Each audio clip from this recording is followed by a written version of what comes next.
How do you fight a death cult? Take a look at this clip over here with Jordan Peterson and Douglas Murray talking about the situation in Israel and the only way that Israel could possibly win. So we'll watch it together and then talk about it. But first, hit that subscribe button over there in the corner. We'd love to stay in touch. Check this out. The terrible hand of Iran is behind Hamas and Hezbollah. Mm-hmm.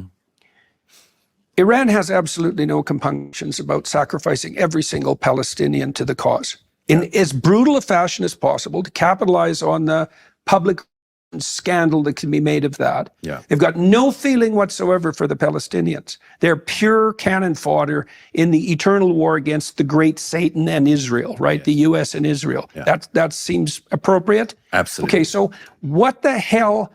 I went to Oxford, and the first bloody thing that those half-wits asked me when I was on stage was if I was happy about this tweet I made on October 8th, which was, "Give them hell, Netanyahu," which I paid quite the price for, let me tell you. And although not so much a price as many people have paid, put it that way. And so what's Israel to do when they're faced with a disposable people, so to speak, that will be sacrificed at a moment's notice by their own leadership, by their own corrupt philosophy, and by the mullahs of Iran? What possible response could Israel have, except to roll over and submit? Well, a lot of people would like them to do that, of course, but that's not an option. There's a famous story that Joe Biden tells. It's actually a good story for Joe Biden. Being Joe Biden, he's told it a lot. But he when he was a young senator, he once met Golda Meir, former prime minister of Israel, indeed the prime minister during the 73 war. And she famously said to Joe Biden when she was showing him around, you forget, Senator Biden, we have a secret weapon. And Biden thought that Golda Meir was going to tell him about Israel's nuclear project. And he was all ears. And he said, "What's your secret weapon?" She said, "We have nowhere else to go." Right. So anyone who thinks that rolling over is a possibility for Israel is simply somebody who wants them to be gone. What is clever about Hamas and its backers in Iran, the Iranian Revolutionary Government, is that they know exactly how to put Israel in an even more intolerable situation each time they attack. So, for instance, they know that if you kidnap Israelis, one of the absolutely central things of the fabric of Israeli society, as with most Western societies, is you don't allow your citizens to remain behind, just like you don't leave your soldiers behind. That if you fall behind enemy lines, if you are taken behind enemy lines, the state will do everything it can to get you back. And that has been a compact in Israel since the foundation in 48, and a really central thing. So Hamas knew, and I have lots of testimony from people who, for instance, overheard terrorists on the morning as they were lying dead or other things, heard the terrorists at, for instance, the Nova Party debating which of the young girls they should shoot and which they should kidnap. And, there were debates that they might have had too many girls to take back, for instance. But Hamas did the kidnapping knowing that to have 250 Israelis in captivity is to have an unbelievable advantage over the Israelis, because they're going to have to come in. They're going to try to save them.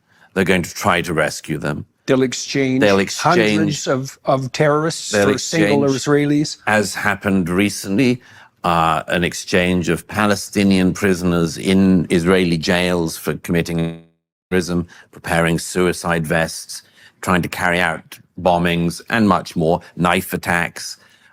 They will exchange sometimes hundreds of those Palestinians for, as happened the other week, the coffins of 2 Jewish babies. So, well, one of the things that's striking about your book is your continued explication of the Hamas and Hezbollah terrorists, psychopaths, their willingness to exploit every element of human decency to wage the most destructive possible of wars, yes. Right? So the tunnels, let's go into that for a minute. So Gaza is 11 by 11 miles, approximately 140 square miles. 350 miles of tunnels, right? Longer than the London Underground, which is a stunning fact. Stunning fact. Longer than London Underground, and as I joked to the British military friend, rather better run. 1,000 entrances, many of them in the bedrooms of children. Oh, almost always where the tunnel entrances come up, they come up in children's bedrooms, in houses throughout Gaza. They come up inside mosques, well, they come up inside hospitals.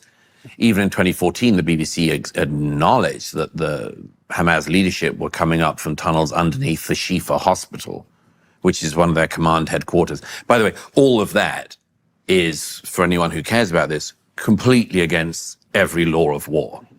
The Geneva Conventions, every convention of war is, you are not allowed to fight, you're not meant to fight in civilian clothing, you're not meant to fight and fire from places of worship, you're not meant to stockpile ammunition in hospitals, you're not meant to make civilian homes targets for reasons that our species thought we all understood. Sufficiently victimized perpetrators have no reason to abide by any standards. No, How and about of course, that for an argument? And of course, militarily, this is all to Hamas's enormous advantage, because again, they know that if there is a stockpile of ammunition or a terrorist or a tunnel entrance or whatever in a civilian home, and even if the Israelis tell all the locals to get out, the world's media will say that Israel bombed or invaded a civilian home. Or a hospital or a place of worship. There's a member of the Israeli None of those words have the same meaning. None of them.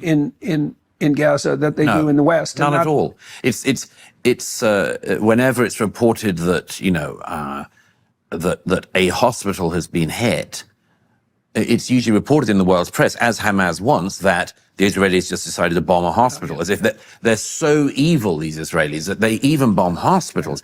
There was a member of the Israeli war cabinet, Gadi Eisenkot, who I quote in the book because he lost his son fighting in Gaza in the aftermath of October the 7th. And the next day he lost his nephew, also fighting in Gaza. His nephew was killed because, as the Israelis were trying to do this incredibly delicate military operation to get back the hostages, destroy the leadership of Hamas, and minimize any possible civilian casualties, Gadi Eisenkot's nephew was fired upon from a mosque by Hamas terrorists who gleefully opened fire on him and his unit. And they were meant to be sticking to the... Hamas were doing that. The Israelis were trying to stick to the normal laws of conflict and not just destroy the mosque. And so they lost soldiers. This is another example of the way in which Hamas do this.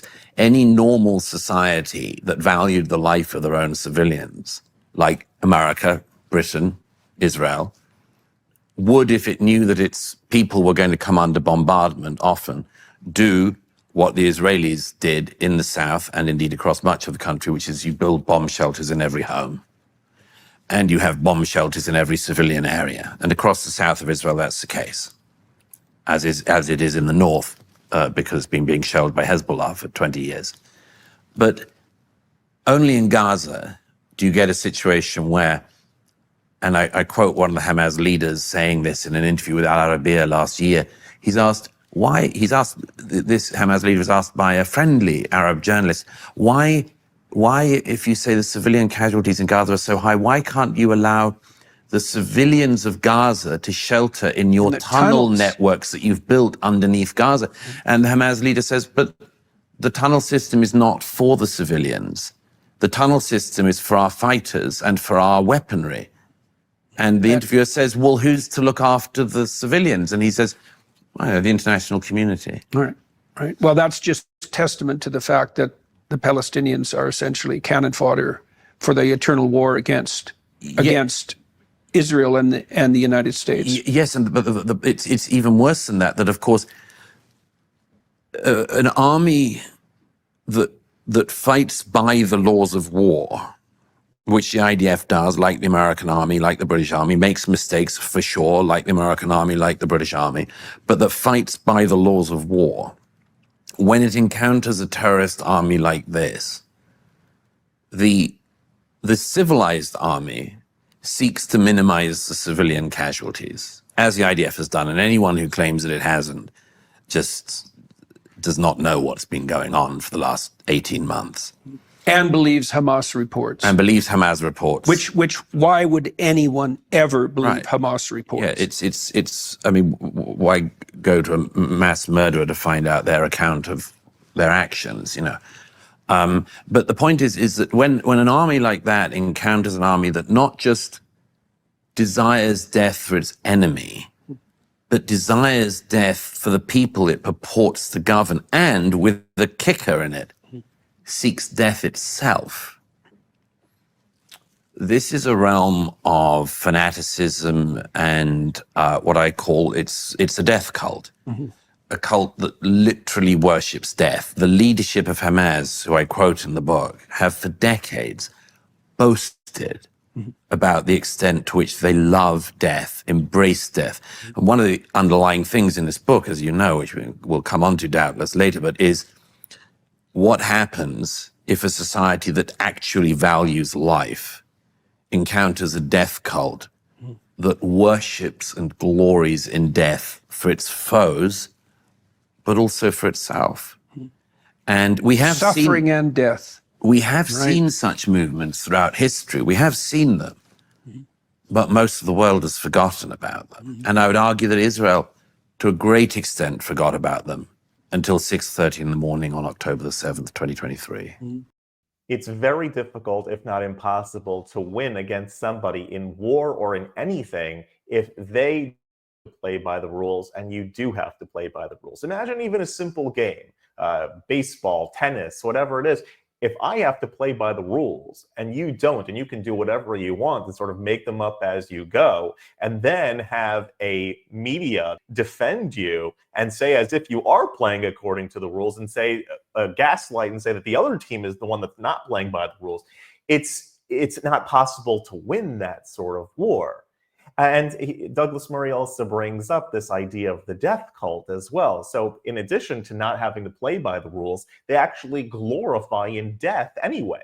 Not only in killing others, that Hamas loves to kill Jews and Israelis, but that they don't mind, and in fact look at it as a glory thing to die themselves in route to killing others. And so whether it's about the wishing death upon their enemies or glorifying in their own deaths, it's very difficult to fight against somebody that loves and revels in death. This is similar to the challenge that was faced in World War II when the Allies were confronted by kamikaze pilots, suicide bombers in Japan. That it's a whole different dynamic in a war when the enemy doesn't even mind dying for the cause.